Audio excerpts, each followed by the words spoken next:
आज हम बात करेंगे अक्टूबर की राशियों को लेकर कि आखिर ये महीना आपके जीवन में क्या लेकर आ रहा है। आपके जीवन में किस तरह के बदलाव आएंगे, आपके जीवन में क्या अच्छा होगा, किन चीज़ों से आपको सावधान रहना है।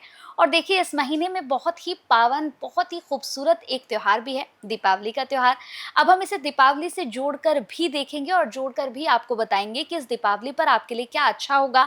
आप कौन सी वो रेमेडीज कर सकते हैं जिससे आप अपने जीवन में बहुत खूबसूरत पलों को अच्छे से जी सके, अपने जीवन से समस्याओं को हटा सके। और अगर किसी भी तरह की कोई चुनौती, कोई चैलेंज आपकी लाइफ में आता है तो आप उसे भी हटा सकें। हम कोशिश करते हैं कि आप तक एक अच्छी जानकारी, सटीक जानकारी पहुंचे, जिससे आप अपने जीवन में कुछ बदलाव कर सकें। बिल्कुल, तो अब मैं चाहूँगी कि अब हम मिथुन राशि पर बात करें, क्योंकि मिथुन राशि का क्या है मैम, मैंने जितना मिथुन राशि के बारे में सुना, वैसे बहुत स्ट्रॉन्ग होते हैं स्वभाव के, लेकिन कहते हैं कि डिसीज़न लेने में बड़ा डगमगा जाते हैं ये लोग।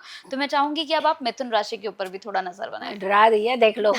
डिसीजन लेकिन डराया नहीं है इन्होंने। इन्होंने ठीक बात कही है कि डिसीजन लेने में कहीं ना कहीं हम गड़बड़ी क्यों कर जाते हैं। देखिए, जब हमारा खुद का अस्तित्व कंफर्म होता है तो हम डिसीजन क्लियर लेते हैं। बुध एक ऐसा प्लेनेट है जिसके साथ बैठता है वो उसी के गुणगान गाने लगता है, उन्हीं के जैसे हाव भाव रखता है। इसीलिए वो अपना डिसीजन छोड़ करके जो दूसरे ने बोला वो डिसीजन ले लिया, कभी तीसरे ने बोला तो वो डिसीजन ले लिया। तो यानी फ्लक्चुएशन ऑफ माइंड जिसे हम कहते हैं, वो सिचुएशन बनती है। सबसे पहले तो देखिए, इतने अच्छे अच्छे पर्व आ रहे हैं, दीपावली, करवा चौथ, बहुत सारे अच्छे इवेंट, कार्तिक महीना, धनतेरस, अक्षय नवमी भी आनी है इसी में। तो यानी जब इतने अच्छे जो ये पर्व हैं हमारे, तो वहाँ डाइसी सिचुएशन हमारी होनी नहीं चाहिए। बिल्कुल। अगर हमने गिफ्ट देने जाना है तो मतलब जाना है, अगर हमने कुछ खरीदने जाना है मतलब जाना है, अगर परिवार ने कहा कि ये कार्य करना है तो करना है। तो यहाँ अगर आपने नहीं किया तो अक्टूबर का महीना तो निकल जाने, फेस्टिवल तो निकल जाने, फिर आना साल बाद। तो इसीलिए आपको कंफर्म डिसीजन की इस बार ज़रूरत है। लेकिन कौन से प्लेनेट आपको कंफर्म डिसीजन अक्टूबर में दिलाएंगे या नहीं दिलाएंगे, ये देखिए आप सबसे पहले। लेकिन उपाय बहुत अच्छा है, धन से जुड़ा उपाय है।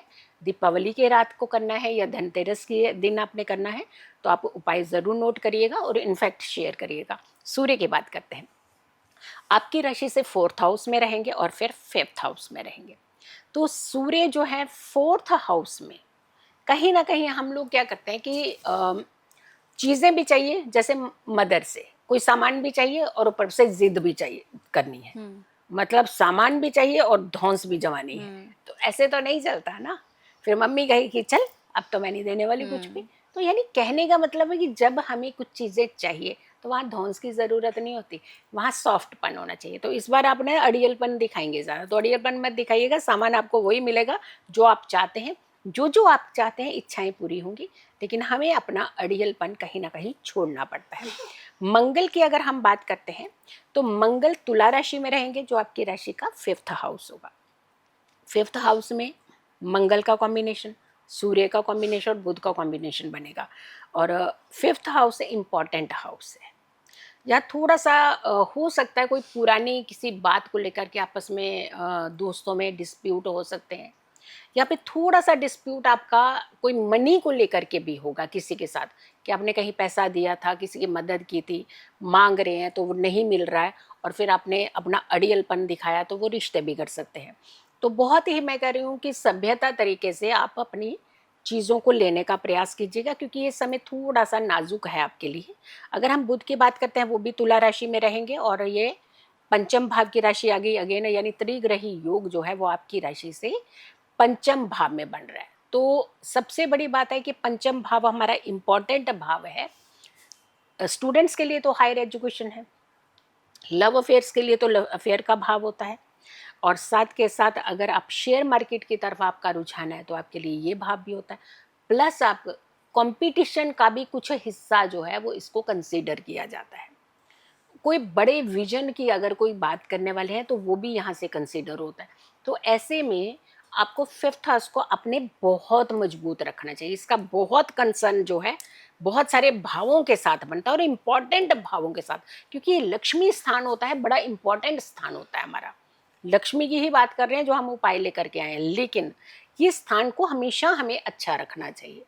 इसलिए कहा जाता है कि कुंडली अगर जब हम समझ जाते हैं ना कि हमारी कुंडली में किस भाव में पीड़ा है, तो हम उस भाव के रिजल्ट हमें चाहिए। अगर मान लीजिए मुझे धन चाहिए तो मेरा एकादश भाव सबसे अच्छा होना चाहिए। अगर मेरी जिंदगी में प्यार की कमी है तो हमारा 5th हाउस अच्छा होना चाहिए, या फिर 7th हाउस अच्छा होना चाहिए। तो यानी ये चीजें अलग अलग है, एक डिपार्टमेंट है सबके। तो अगर ये सारी चीजें अगर हमें ज्ञान में होती हैं तो हम उसी तरीके का अपना एक ट्रीटमेंट कर लेते हैं। गुरु की अगर हम बात करते हैं तो गुरु आपके प्रथम भाव में, 1st हाउस में। अब प्रथम भाव का जो गुरु होता है, मैं ज्ञानी, क्योंकि वो होता है ज्ञानी, इसमें कोई दो राय नहीं है, क्योंकि गुरु के पास ही है ज्ञान का पिटारा। गुरु के पास क्लियर विजन है, तभी तो वो आपको विजन देते हैं। अगर उनके पास विजन नहीं होता तो आपको विजन कहाँ से देते?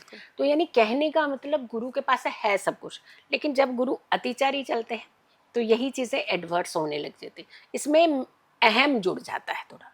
तो ओवर कॉन्फिडेंस नहीं रखना है। कॉन्फिडेंस बहुत अच्छा होता है, ओवर कॉन्फिडेंस हमेशा डेंजरस होता है। जैसे बच्चे को बोलो ना कि आप पढ़ लो, मुझे आता है, आपको पता ही नहीं मुझे सारा आता है, लेकिन जब लिखने लगते हो तो उसमें से 80% नहीं आता है। तो यानी कहने का मतलब है कि अच्छी चीज होते हुए भी आपकी चीजें जो है ओवर कॉन्फिडेंस जो है उसे खा जाता है। तो थोड़ा सा आपने इस चीज से बचना है। अगर हम शुक्र की बात करते हैं, सिंह राशि में रहेंगे, आपकी राशि का 3rd हाउस रहेगा। तो 3rd हाउस का शुक्र जो है, हाँ, लग्जरीज के लिए हम लोग अपनी चीज़ें जो है शिफ्ट करते हैं, चेंज करते हैं। जैसे मान लीजिए मैं कहीं जॉब कर रही हूँ और मुझे चाहिए बहुत बड़ी बड़ी चीज़ें, मेरी वहाँ फुलफिल नहीं हो रही, तो मैं क्या करती हूँ, दूसरी जगह जंप मारने का कोशिश करती हूँ। ये नहीं देखती हूँ कि मैं आगे गिर ना जाऊँ, यहाँ से भी वर्स्ट हो सकता है। ये बिना सोचे समझे जंप जो होता है ये अच्छा नहीं होता। इसीलिए कहते हैं कि जब तक आपका विजन क्लियर नहीं है, जब तक आपकी सिचुएशंस क्लियर नहीं है, आगे की कंफर्मेशन आपके पास क्लियर नहीं है, तो आगे हमें स्टेप अप नहीं करना चाहिए। थोड़ा रुक करके, समझ करके, संभल करके हमें अपना स्टेप अप करना चाहिए। तो ये थोड़ा सा आपके अंदर एक ग्रीड जल्दी लेकर के आए कि मैं जल्दी करूँ, ये कर लूँ, वो कर लूँ। तो थोड़ा संभल करके अक्टूबर के महीने में ज़रा संभल करके डिसीजन लीजिएगा। शनि की बात करते हैं, वक्री चल रहे हैं, आपकी राशि का 10th भाव होगा।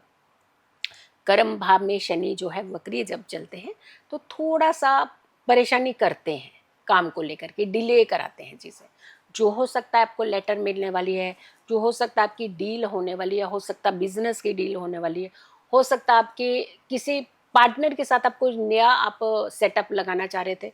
तो कोई भी चीज़, कोई भी आने वाली चीज़ है उसे डिले करता है। ये समय सिर्फ आपको अक्टूबर में थोड़ा फेस करना पड़ सकता है और उसके बाद सिचुएशन से बदल जाएगी, क्योंकि नवंबर में काफ़ी सारी चीज़ें आपकी जो हैं वो ठीक हो सकती हैं। राहु की बात करेंगे तो कुंभ राशि में चल रहे हैं, 9th हाउस में रहेंगे राहु। और 9th हाउस क्या है? पिता का हाउस है और धर्म कर्म का हाउस है। दूसरों के धर्म पे लांछन लगाना, दूसरों को कुछ पिंच कर देना, पॉइंट आउट कर देना, अपने भाग्य में खतरा पैदा कर देना। तो यानी भाग्य, डेस्टिनी को डिस्टर्ब करने का एक काम करता है राहु। थोड़ा सा ध्यान रखिएगा, ये हर्डल्स क्रिएट करेगा आपके लिए। तो हमें थोड़ा सा संभल करके बोलना है, संभल करके किसी के साथ विवाद करने हैं, अननेसेसरली कूदना नहीं है दूसरों की लड़ाई में। और खास करके पिताजी के साथ पंगा नहीं लेना है आपने। पिताजी के स्वास्थ्य का भी ध्यान रखिए, बट उनसे झगड़ा नहीं मोल लेना है। वह एक एक क्वेश्चन उन्होंने बोला तो उसके 10 आंसर ऐसे उल्टे वाले नहीं देने हैं। तो वहाँ पे आपको थोड़ी सी दिक्कत हो सकती है। और अगर आप पिताजी के साथ काम करते हैं फिर तो बिल्कुल भी पंगा नहीं लीजिएगा। केतु की बात करते हैं तो 3rd भाव में रहेंगे केतु, क्योंकि सिंह राशि में केतु है। और शुक्र और केतु 9 अक्टूबर तक आपके 3rd भाव में रहेंगे। और शुक्र लग्जरीज आपकी स्पॉइल कराता है, पैसा खर्च कराता है, ज़्यादा खर्च कराता है। और केतु जो है मानूंगानी में, तो ये सिचुएशन क्रिएट करेगा जो हम शुरू से बोलते आ रहे हैं कि अहम नहीं होना चाहिए, ओवर कॉन्फिडेंस नहीं होना चाहिए, कॉन्फिडेंस अच्छा होता है। तो यहाँ थोड़ा सा अपने आप पे इस बार आपको हल्का सा वर्क करने की ज़रूरत है, थोड़ा संभलने की ज़रूरत है। मैं तो यही कहूँगी कि त्योहारों का दिन है और अगर थोड़ा सा हम संभल करके चलते हैं तो बहुत अच्छा रहता है। उपाय क्या करना चाहिए? लघु नारियल आते हैं।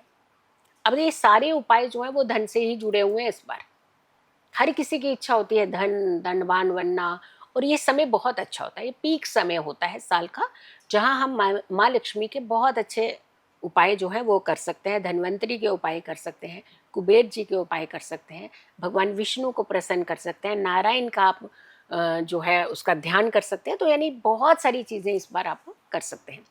लघु नारियल 7 लेने हैं और 7 इलायचियाँ लेनी है। हरे कपड़े में बांध कर लेना है इसे, और हरे कपड़े में जब आप बांध लें उसके ऊपर बांधने के बाद 7 रोली के तिलक करने हैं। रोली पानी से गीली करनी है, गंगा जल से नहीं। तिलक करके माँ लक्ष्मी का ध्यान करते हुए इसे तिजोरी में रख लीजिएगा और साल भर वही रहने दीजिएगा। बहुत लाभ देते हैं और बहुत अच्छा एक रिजल्ट भी देते हैं और बहुत फ़ायदा भी होता है और सुकून भी बहुत मिलता है। इससे घर की एक एनर्जी जो होती है वो भी पॉजिटिव होती है। सो आपने उपाय करना है और अपनी खुशियों का ध्यान रखना है।